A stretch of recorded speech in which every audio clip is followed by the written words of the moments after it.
Which one of us is doing the intro? I don't know. You asked the question, so it makes me want you to do it. Okay, I can. Yeah. You're the one that knows our guest, though. I mean, you know, in a, what is it called? When you, like, know someone for their stuff and not them. Parasocial? Yes, thank you. I know them in a parasocial way. Mm-hmm. Okay. Just know there's a clown involved and interstitial. Quick question before we begin. Mm-hmm. So you've got, like, the triangular chart. At the top is funny. The two bottom corners are scary and sexy. Where do we all fit on this chart? Oh, for the clown? No, I'm saying that so that I don't say it during the actual recording. Oh my god. Oh, wait, for my character, or are you asking for me? There's a reason, like, I might not want to know the answer. Oh, okay. I was like, why would you ask this if you don't want to know the answer? Oh, no, I was saying I was asking it then so it wouldn't be a part of the actual podcast. Oh, okay. Well, this is all for I was like getting the derangement out of my system. Okay. Great. Hey, whoever's editing, be nice. They're gonna leave it in. I know. Hello, and welcome to Check Out This Guy, the podcast where we put the social back in parasocial. Hi, I'm Izzy. You can call me Izzy. And I think clowns are funny. So true. I'm Morg. My pronouns are they, he, and I also think clowns are funny, so we don't really have a lot of scary clown havers here, I guess. No, we're up in the heaven side of this chart. Yeah. So, but we do have a guest to talk about such things. Would you like to introduce yourself, guest? Hi, I'm Dee. You can call me Dee. I use any pronouns except for it. Don't call me that, I'll cry. In real life, clowns are kind of scary to me, but my clown is funny. Oh, right. Your clown is funny. So true. Sometimes she can be a little scary. Yeah, to other people, but you know, there's a way to understand her if you're patient. If you're patient and kind. Yeah, so Dee here is part of an interstitial game, which you can actually listen to yourself, at least the kind of summary and talking about it afterwards. Sorry, hold on, my cat is making noises. Cat. Good. Cat. It wouldn't matter if it was meowing, but it was litter box noises. So Ew. Yeah. Mm-hmm. Anyway, what was I saying? Yeah. So Dee here is on a podcast called Resolve Afterplay, and yeah, because you're part of like the group that plays interstitial, and you play a clown. Tell us about this clown. I do play a clown. Her name is Geyser. Good name. And Geyser uses she/her pronouns. Geyser, as we have discussed several times, is a clown, and she causes a lot of problems for the other party members, both intentionally and unintentionally. Now, were you looking for just a general background overview, or, you know, what we've been doing in the campaign? Both would be great, but only like whatever you kind of can come up with. I think like the most, you know, it's hard to talk about guys without talking about their setting. So I guess it's kind of like go into as much of that as you want. And like maybe you want to because I know she's changed quite a bit through the campaign. Yeah. But Yeah, help us to understand this geyser. Yeah. Who is Geyser? So, just for the record, Geyser is spelled Guyser. And I know that's incorrect, but that name came to me in an actual dream. Like I was sleeping. So this character came about through a series of happy happenstances. This was the first campaign that I actually tried to put a lot of effort into the character before the campaign started. I previously was just kind of building the character through the campaign. Like, oh, I acted this way? Okay, it makes more sense. Let me note this. And like flesh this out in further sessions, right? So I was kind of really out of my element, and I turned to my friends like, I don't know what to do. And then my friend Sammy, who was GMing the last campaign that I was in, was like, hey, you could do like an evil carnival worker. And I was like, what's that? And so I just started looking up a whole bunch of stuff. My other friend Alex told me to try the Akinator, which will like ask you random questions. And then I ended up on NBA Youngboy, which is a rapper. And I was just like, I'm not playing NBA Youngboy in an interstitial campaign. So wow. I did not expect the Akinator to show up today. So between all the finagling with my friends, I settled on, a clown who does work in a carnival. And then I was like, this sounds kind of unserious. Like there's a little like a silly little guy vibe happening here, So then I started thinking of like DC villains, because DC Gotham villains are very unserious. Like if they weren't murdering people and like melting entire city blocks, you'd be like, that's not real. Like I cannot take you seriously. And then I thought about Foster's Home for Imaginary Friends, and that is where like the Geyser hook kind of like clawed into me, and I was like, I'm running with this. So basically, Geyser is an unserious villain. Yes. Modeled after the setting of Foster's Home for Imaginary Friends. So, the kind of backstory I came up with is that there's this girl, her name is Jilly, and she has really shit parents. Terrible, awful people. You want to punch them in the face, we don't like them. Fuck them. Like, no. We're not fans, all my right? homies hate Jilly parents. Exactly. Their names are Ezra and Ruth, and they are bitches. That's all you need to know about them. So, Jilly kind of escapes to a fantasy world, right? Called Fort Mount St. Fun. And that's where she dreams up Geyser after someone she meets in an actual carnival. So, my kind of home world for Geyser is this dream world called Fort Mount St. Fun. Eventually, Geyser gets powerful enough that she can pull Jilly into the dream world to kind of escape from her parents. And I wrote like 3 one-shot chapters. Well, I guess it's no longer a one-shot if there's 3 chapters, but yeah.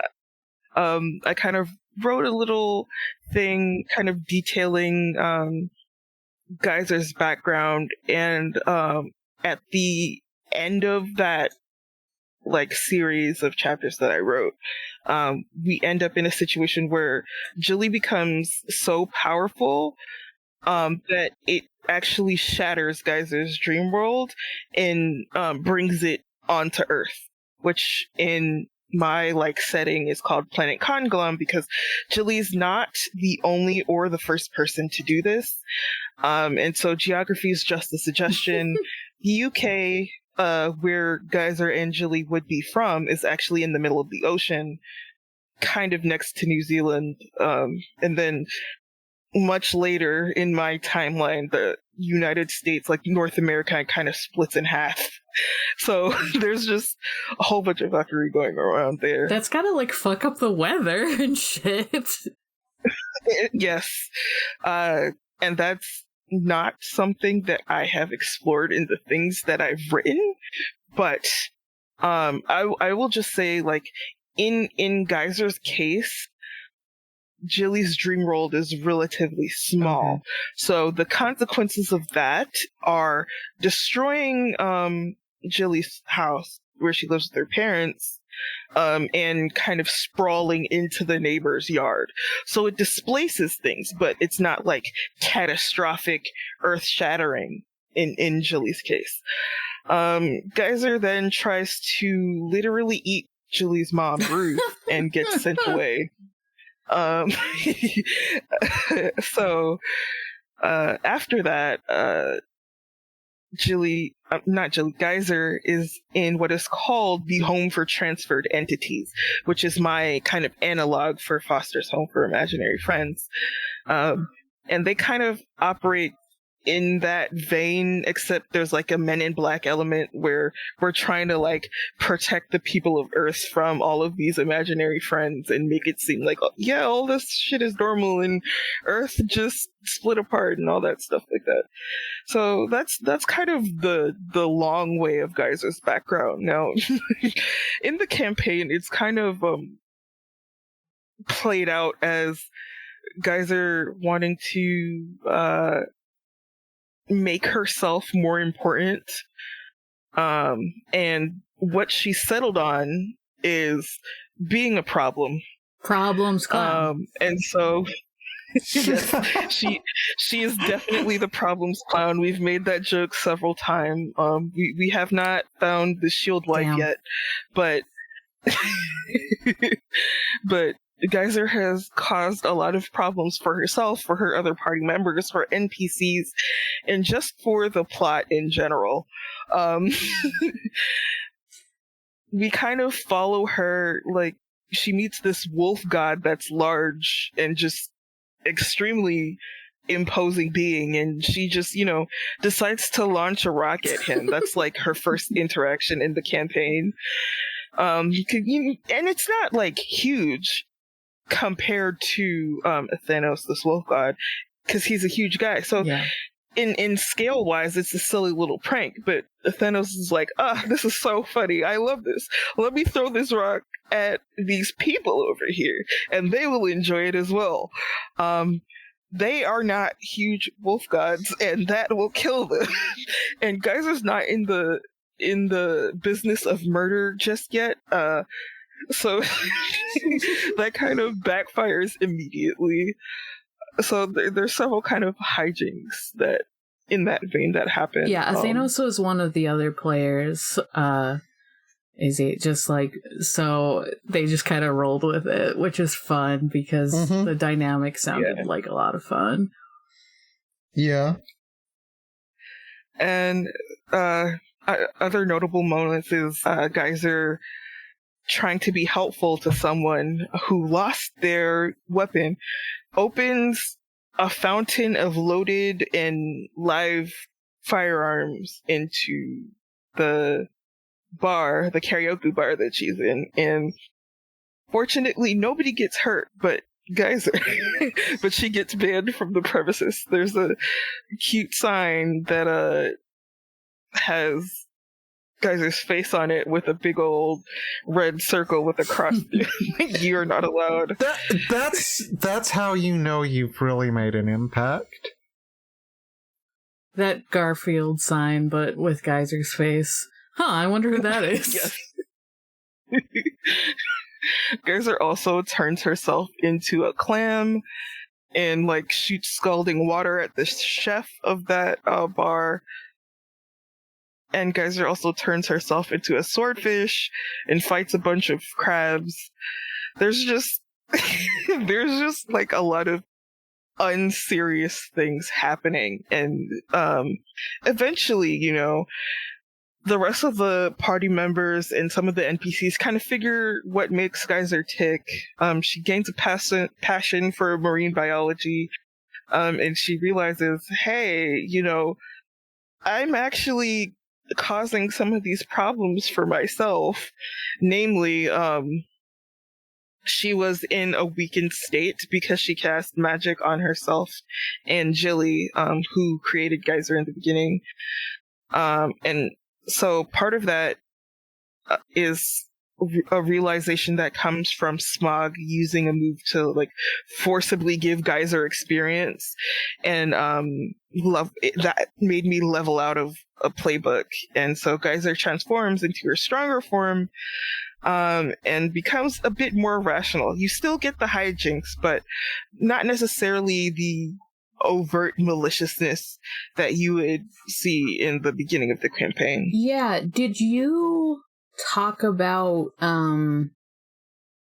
Geyser, like, before the transformation, like, kind of fed on bad vibe, right? Like, what did she... Yes. Could she, like, cause problems, not just, like, on purpose for fun, but, like, for energy? Was that what it was? Yes.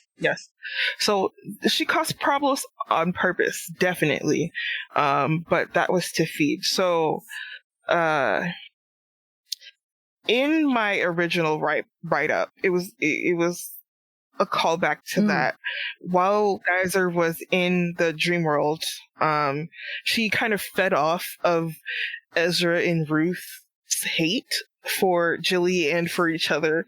They were just really hateful people, and that negative energy kind of it didn't make Geyser strong necessarily, but it made her more corporeal. Like it tethered the dream world more to the real world, right? What made Geyser stronger or weaker was her connection with Jilly.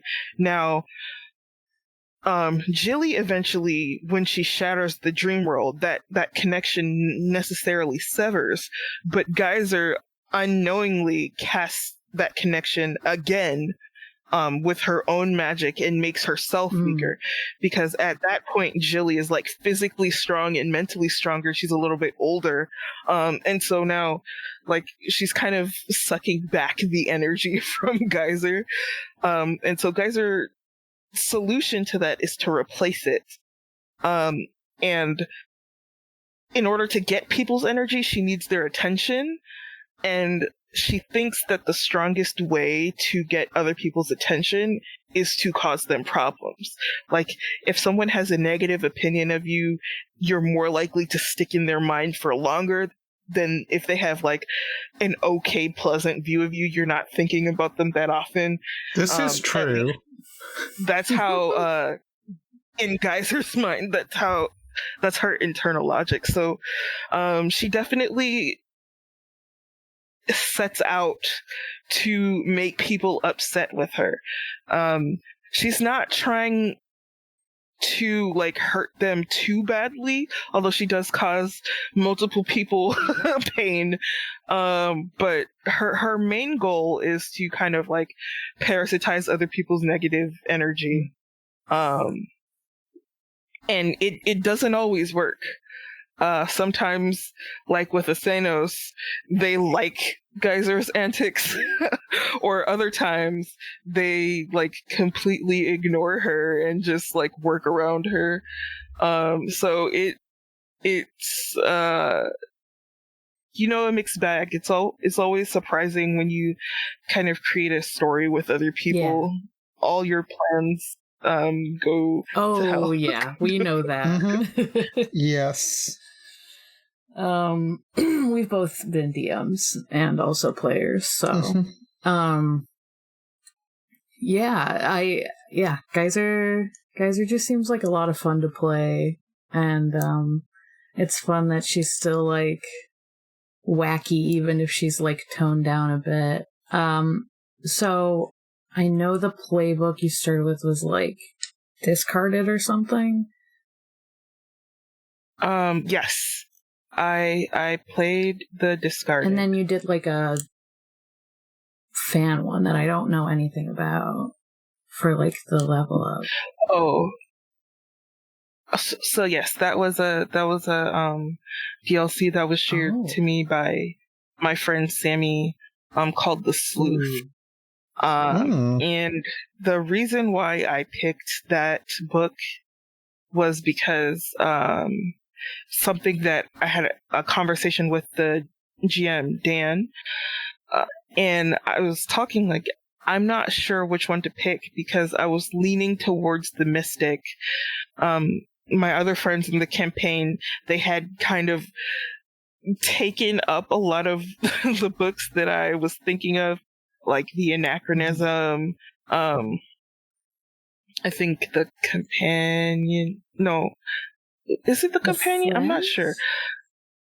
No. It's one where you're kind of like a different character in every world that you visit. Yeah, I know. Oh, I know which one that is. I don't remember what it's called. C, but it doesn't. my very first campaign, I played that playbook. But those were the things. The Anachronism was something that made sense to me to like transition Geyser to. The Linksmith also, but if everybody kind of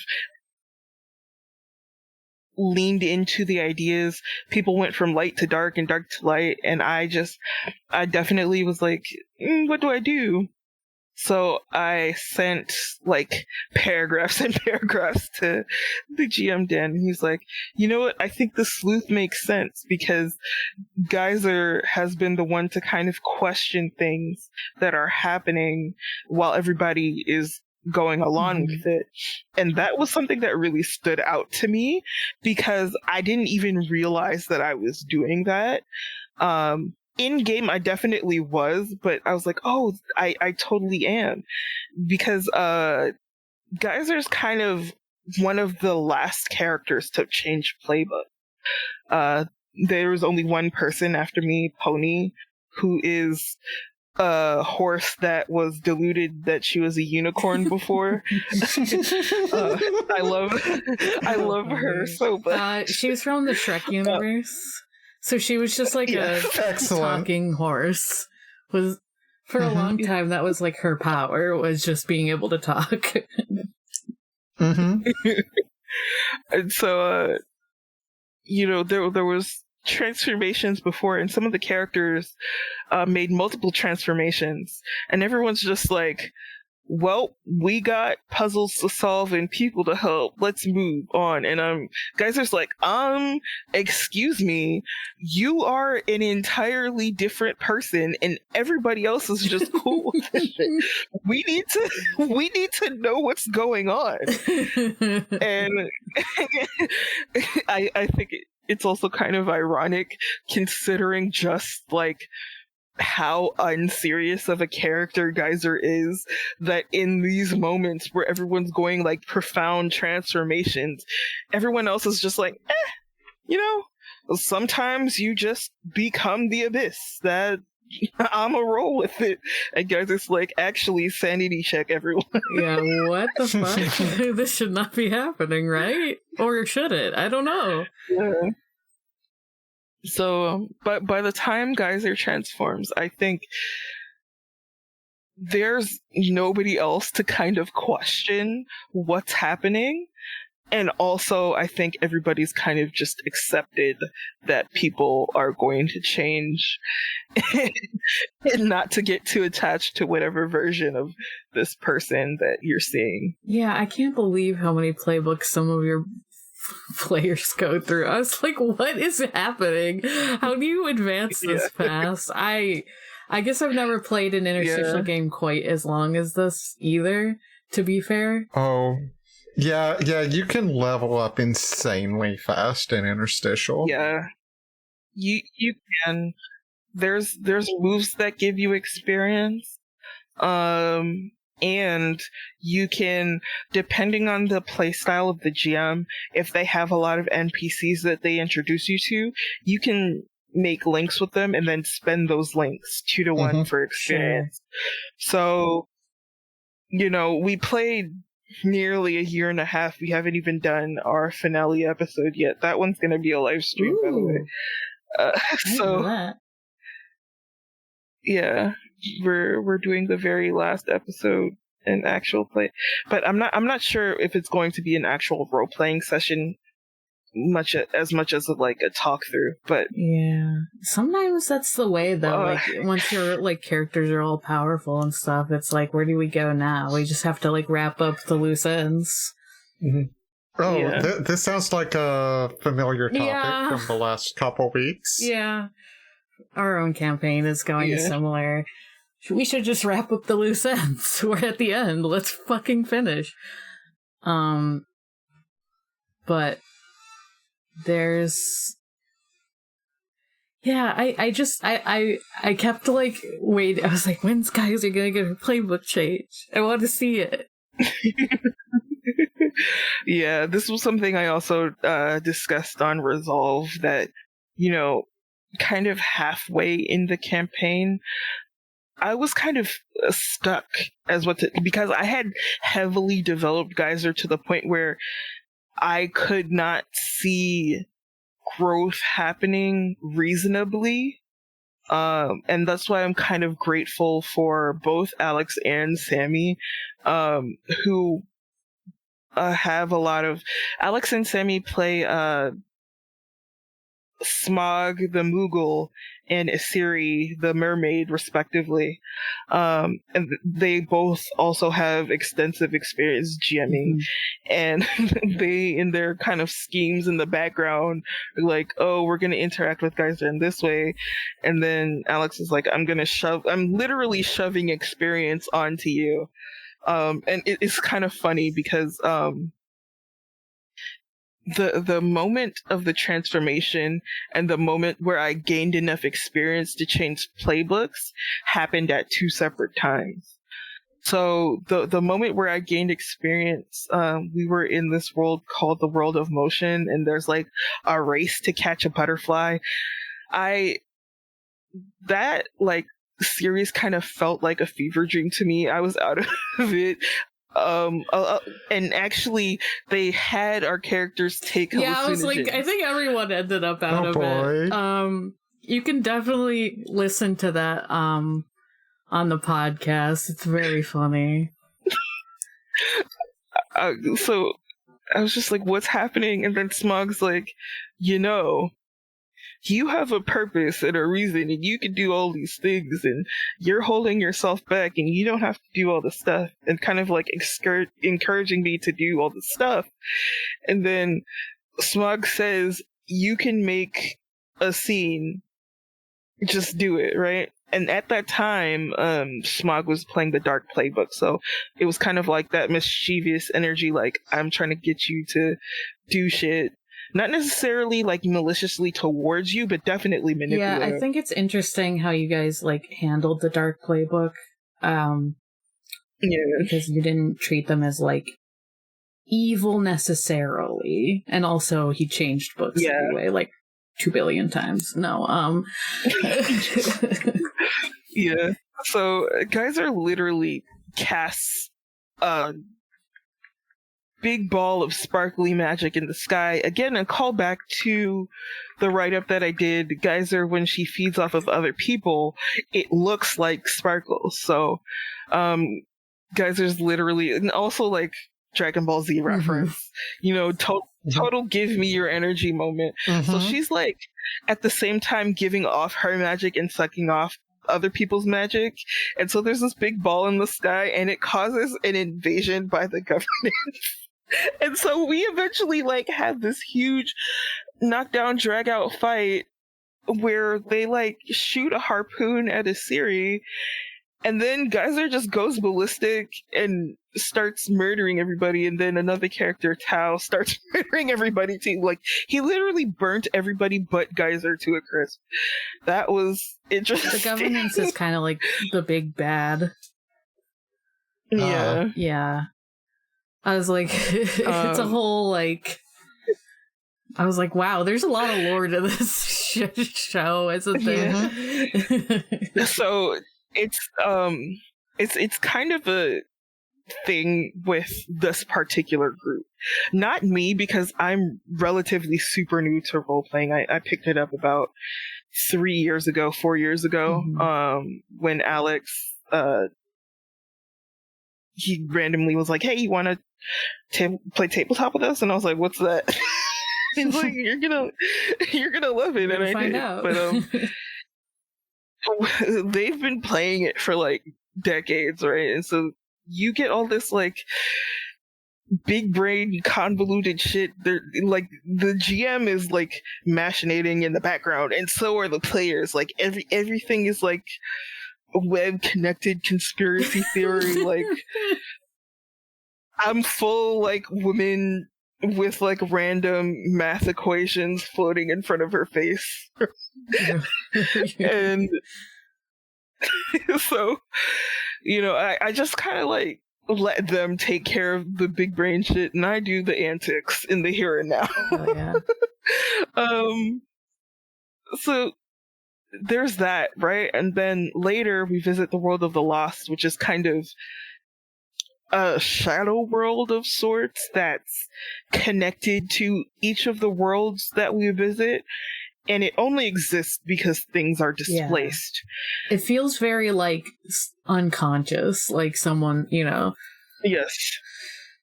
You have to fall asleep to get there, which is another interesting thing because Geyser does not sleep. So in order to get to the world of the lost, people have to literally put Geyser to sleep with magic or like by physically knocking her out or something. But that's like an aside. So we go to the world of the lost, and Geyser finally meets the master, who is kind of both the cause and was caused by the world of the lost existing, and he's missing all his body parts. That's a whole another thing. And they have kind of a conversation with Geyser, and then Geyser finally transforms in the world of the lost and then leaves. Now, this is another thing. Geyser took a move costume change, so when she comes back out from the world of the lost, like, nobody can tell that Geyser's changed except for the people who saw her in the world of the lost because she's wearing a costume. So she never takes that costume off until later because, like, there's no point. I'm just going around in my like human Sona suit. I am. Everything's the same. Everything's normal. We're good. Yeah. Yeah. It's so again.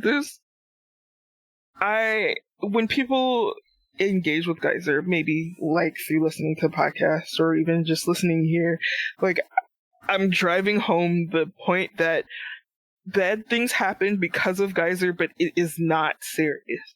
Like, you cannot take anything this person does at face value or seriously at all.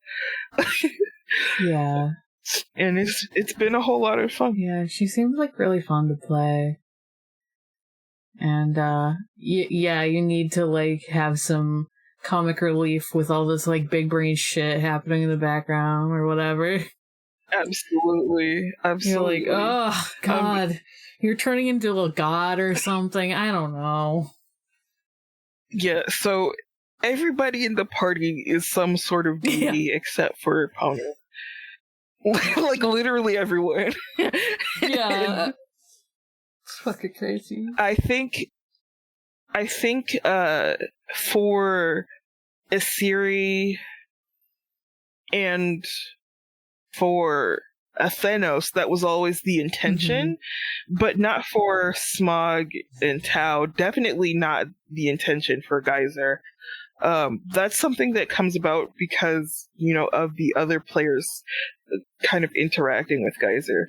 So Pony, like, kind of brands herself as this wandering scholar towards the end. But literally everyone else is some sort of like divinity, otherworldly power. And because of the scale of that, it's kind of hard to manage what happens in the campaign. And I've been thinking about that for Dan. I'm like, how do you deal with all of this? But a lot of people like Sammy and like Alex have artificially imposed limitations on themselves to like make sure that it stays interesting in storytelling and that you can't just snap your fingers and solve all the problems. But for a character like Geyser, whose limit is literally their imagination, there was no such limit. I guess if I had to say it, the limit that I imposed on Geyser was the fact that she was kind of feral and had no home training and like didn't know how to interact with people. So like, oh, Geyser can solve all your problems at a push of a button, and she's going to try, but it's not going to work. Yeah. You know, so things like that. I love her. Like, she's almost like learning social interaction in some way. I don't know how to explain it, but yes. like, it definitely is that, exactly that. She's like, I have friends now, and I have to figure out how this works. Oh no. Oh. It's very Izzy core. It's very yeah. Izzy here likes to play characters that do stuff like that too. So very on brand. So I not to call you out. I didn't realize it until it became a pattern. Not to call you out. No. Like, I mean, I don't feel called out. No, it's absolutely a thing. Yeah, it's a lot of fun exploring. So this was something that I kind of talked through with the other players out of character, coming around like the middle of the campaign. So Geyser literally, if we again go back to her backstory, she was isolated in a dream world for all of her life, and then she was forced into the real world and then sent to a home where all of her other interactions were with other imaginary friends and one human who like ran that home, you know? So Geyser literally does not know how to interact with people. And so like another thing that Dan talked with me about is that he doesn't let Geyser's actions go like unrewarded story-wise. I don't know how to explain, like, not like, oh, Geyser, you did a good job making other people uncomfortable, but people remember her though. Like, yeah, people remember Geyser in the moment. Dan is like painting a picture that like the thing that Geyser is doing is having an impact. It's not like Geyser's just being a silly guy and everybody's just cool with it, right? So like there's this montage of like the party's kind of separate, doing their separate things, and they're having like a morning routine.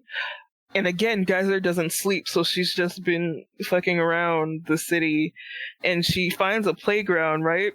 And she's like just staring at this family, just like standing there staring. And like the father like waves at Geyser. And but the mother's like really, really like, what is happening? What are you doing? Who are you? Who is this clown? Why are you staring at us? It's funny because like you can say, who is this clown, even if they weren't like wearing a clown outfit. Like, you're just like, who's this clown staring at my children? Hello? And then it's like, oh, that's a literal clown. Okay. That's another thing. She's got to be like isolated because she like stays up all the, like she, everyone's fucking sleeping. Yeah. Like even now, like now that she has all these friends, like it's interesting. I don't think that's something that part we explored, because the pace has been kind of brutal. Yeah, like, there's a lot happening. It's a lot of very dense interaction, and when I think besides that one day, it hasn't been depicted, the party sleeping without Geyser. Every time the party has been sleeping, someone has forced Geyser to sleep to enter the world of the lost, except for that one time. So, or, part of the party is going to the world of the lost and the other party is staying awake. So Geyser, if she's not by herself on purpose, there's somebody else in the party with her. Yeah, it's kind of crazy that like all this is happening when you have been playing this game for like a year and a half, and there's still like so much to do. I'm like, this is crazy. How is your DM like keeping track of all this shit? So, I have no clue. And you want to know something else crazier? This is his first campaign DMing. Yeah, like very first. I remember them saying that on the podcast, and I'm like, how is this? He's doing a fucking good job. What the hell? Yeah, and literally the only complaint that anybody ever had was the very first session, and it was because like he focused on 2 characters for like an hour each. Our sessions go long, like 3 hours, and so the rest of the party was sitting back for 2 hours at a time, but it was kind of necessary for the setup because the way the campaign was started, 2 characters were introduced to the world at a time and then the party met up. So literally after that first session, it was like very smooth, very coherent. Like he was very responsive to the things that we wanted to do, even if they went awry. I think also having party members that had GM experience themselves and tabletop experience themselves also kind of helped.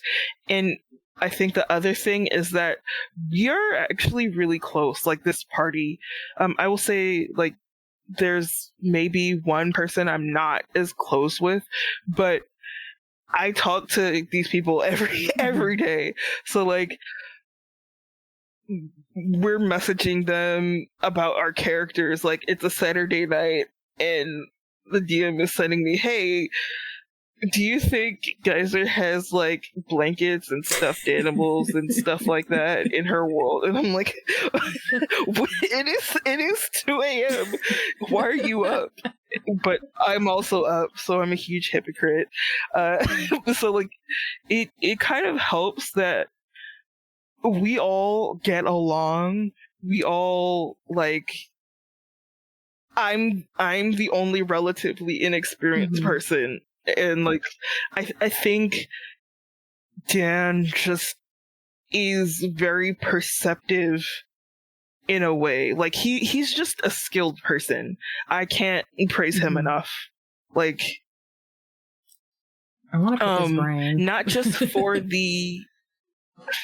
just for the architecture of the campaign, but for like how he handles the NPCs. Yeah. So not all the NPCs are characters he created. For example, Susie was Sammy's character, if I recall correctly. There's characters that Alex created that Dan handled, and Dan actually played Ruth for a little bit. So there's just like I don't know how to like the way that he's so responsive to everybody. I don't think I could handle that at all. Like I would have been so lost. I would have lost everybody's what everybody's doing. Also, there's one last thing. Alex takes extremely thorough notes, like down to almost perfectly capturing dialogue. Wow. So we have a very detailed record of all of the sessions. I think the only dialogue that isn't captured perfectly is probably Geyser pre-transformation, because the way that I talked with her was like very disjointed and like fast, and like I would interrupt people when they weren't like talking about the specific topic that I wanted to talk about. So like it's kind of hard to keep up with the conversation that's moving that quickly and like nonsensically. But definitely for Geyser, the whole gist and the important parts were there, and for everybody else, literally word for word, bar for bar, it's all there. Crazy. I couldn't. So they're all like writing novels in the background. Again, I play with really big brain, talented, multi-talented people. I don't know how that happened. I don't possess any of those talents, but I'm so grateful. I mean, to be fair, like, there is, like, something where you can get into the weeds too much about it. Like, I'm sure they do it, like, fine because they've been playing for a while, so they probably already went through the phase of, like, I've been in the weeds with this, and I spent too much time on this character thing to just, like, drop it out, but, like, you know, I've been there. Like, I've been there where I'm like, I want to do big brain shit, and then it, like, falls through because I'm like, wow, none of that came up in this story. Oh, no. But, it's definitely, like, a learned thing, and, like, it also doesn't work for everyone. I feel like there's ways that it sounds like you, like, balance out the team, though, you know? Like, I don't know how to explain it, but, like, I know with our, like, group that, I am, like, grateful for the people who are, like, we don't know what to do next? Okay, I'm gonna do a funny thing. Great.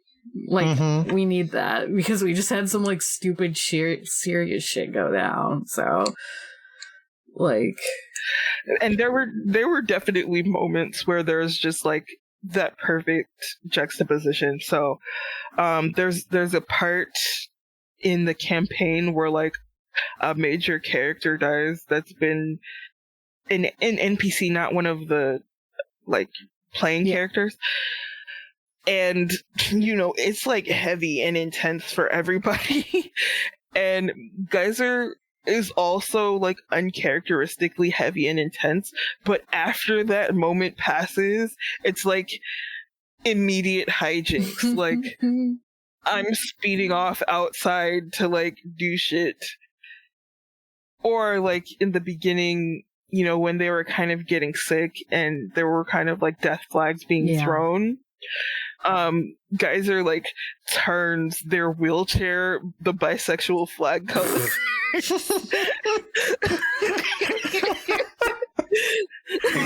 Like, oh, that came up in like with the most recent episode that's out, actually, I think. Yeah. So there's just like there's moments where like guys are trying to be nice and like loving, and it's just so unserious, and it brings a note of like levity and joviality that is nice.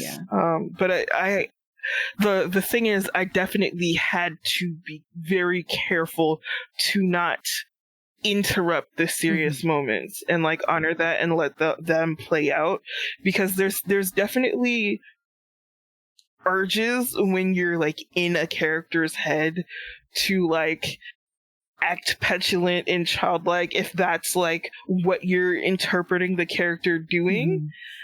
But it's like, yes, this would be satisfying from Geyser's point of view, but would it be satisfying from me as a player's point of view, or would it be good for the other people at the table? You know, basically, be an asshole in character, don't be an asshole to your other players. Yeah, I think that's True. a great lesson. And it sounds like you intuited that like pretty well. It's not easy playing a character who does asshole shit without like either, you know, not going either like going too far or even not far enough. Like maybe you're like, oh, my character's supposed to do bad shit, but I'm not doing it enough or Yeah. whatever. But then you just have a big old arc about it. And yeah, no, I think I really like Geyser. I love to hear her shenanigans. I love to hear her growth in the game. I'm glad you guys did the podcast so that I could be a creep and listen into your little machinations in the background, you know. No, I really appreciate you listening. Because I'm not the host. Again, it's my friends Alex and Sammy, and they definitely work really hard. Sammy did a shit ton of art. I think for characters she's made like 3 separate models or even 4. For mine it's just 2 because I just had the one playbook change. So there's just like a lot of work and editing that goes on behind the scenes with them. And so it's nice to see that people are having fun and engaging with the characters. I love that. Yeah. It makes me so happy. Yeah, I like that you guys are like talking about like the game like after it happened. I think that helps a lot with like how my brain interprets actual play stuff. I'm like, oh yeah, I just like to hear about people's. That's kind of why we have the show, right? We like to hear about people's characters after the fact. We're like, yeah, bring us your guys. Surely not. Yeah, I think. Yeah, is there anything else you wanted to bring up about Geyser? Because I think we're like rounding the. We're like gonna be at the hour mark. I think I've talked my ass off.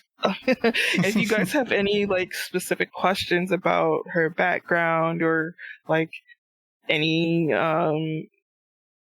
like general character questions, I'd be happy to answer. It's just you know, I think you all got the point. Definitely. I just wanted to give you the space for that. Unless Izzy has anything, I think we're good. Probably. I think we're good. Yeah, so tell us where we can find you online. Okay. So,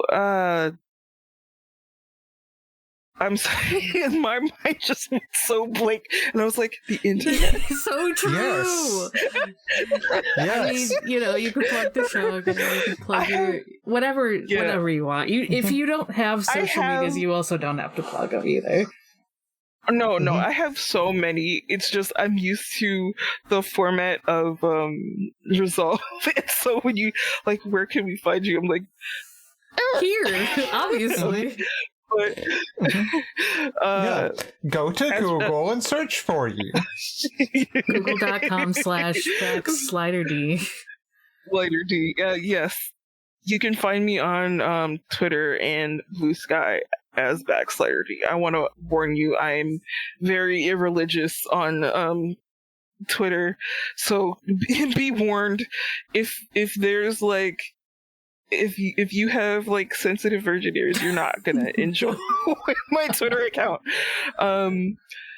I also stream on Twitch _SliderD too. I mostly play Yu-Gi-Oh nowadays. I'm on Instagram as I had a cow, LOL. You can listen to our Afterplay campaign at Resolve Afterplay. For most social media, there's YouTube, Spotify, Apple Podcasts, I think SoundCloud too. Wherever you get your podcasts, it's most likely there. Yeah, I think that's it. Yeah. You can find me at Haunting the Morgue on Tumblr and Blue Sky. You can find me at Gengar on co-host. You can find me at Sonic Hustle for my Sonic podcast stuff, all that stuff. And Izzy, you can only find on the Discord. Yeah. Just stealing my thunder. Sorry. Yeah, if you're listening to this and you are not on our Discord, come to our Discord. It is the best thing on the internet. I don't know if you can prove that. You can. Well, it has me in it, so. Damn so true. Yeah, you can find us on Tumblr and co-host at Check Out This Guy. You can find us all on Noisepace.xyz. Lots of podcasts, like my Sonic one. I read so many episode descriptions yesterday. Yeah, I finally on Tumblr. I finally caught up on the Tumblr. Mostly, I have like 2 episodes to put on, but yeah. You did a very good job. Thank you. I'm when I'm like the social media person, I think there's a problem, you know? No, it's because everyone else doesn't use it. No, I'm just kidding. But yeah, I think how do we end a clown episode? I'm feeling like a clown. Hong Kong. To think of how to end this episode. I'm telling you, just Hong Kong. Honk. Oh, God. Okay. Good night, everyone.